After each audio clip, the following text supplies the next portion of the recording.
ನೀವು ಸೀದಾ ಒಳಗ್ ಹೋಗುದ್ರಿ. ಆಮ್ಯಾಗ ಒಳಗ್ ಆ ಬ್ಯಾಗ್ ಒಳಗ್ ಒಂದ್ ಚಾಕುನು ಇಟ್ಟೇವ್ರಿ. ಅವ್ನಿಗ್ ಚುಚ್ಚುದು ಓಡ್ ಹೋಗುದು ಅಷ್ಟೇ. ಬ್ಯಾಡ್ರಿ ಅಣ್ಣ ನೋಡ್ರಿ ಕೇಳ್ರಿ ಅಲ್ರಿ ಅಣ್ಣ ನನ್ ಮಾತಾರ ಕೇಳ್ರಿ. ಲೈಫ್ ಸೆಟ್ಲ್ ಆಕೈತ್ರಿ ಅಣ್ಣ.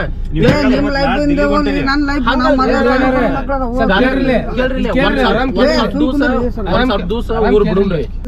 50 kg ಐತ್ರಿ ಹಾಕ್ಬಿಡುದ್ರಿ. ಅದು ಗಾಲಿ ಇದ್ದಿದ್ ಬ್ಯಾಗ್ ಐತ್ರಿ. ಬರೀ ಜಕ್ಕೊಂಬರೋದು ಅಷ್ಟೇ ರೀ. ಸಾಕ್ರಿ ಅದು ಬಹುಮಂತ್ ಬರ್ತೈತ್ರಿ ಅದು. ಬೇಡ್ರಿ ಸರ ಯಾವ್ದಾರ ಇದ್ರೊಳಗ ಲಬಡದಾಗ ಸೇರ್ಸಿ ಮಾಡ್ಬೇಡ್ರಿ.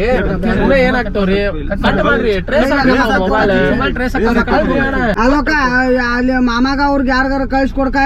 ಇಲ್ಲಿ ಇದ್ರೊಳಗ ಇಲ್ಲಿ ಬ್ರಿಡ್ಜ್ ಅಂತೇಳಿ ನಿಂತೀನಿ ನಾನು. ಅವ್ರು ಯಾರಾದ್ರ ಗುರ್ತಿಲ್ಲ ನನಗ. ಅಲ್ಲಿ ನಾ ಗದಗ ಹೋಗ್ತೀನಿ ಅಂತಂದಿದ್ದಕ್ಕೆ ಅತ್ತಿ ನಾನು ಅವ್ರು ಏನ ಅನ್ನಾಕತ್ತಾರ ನನಗ.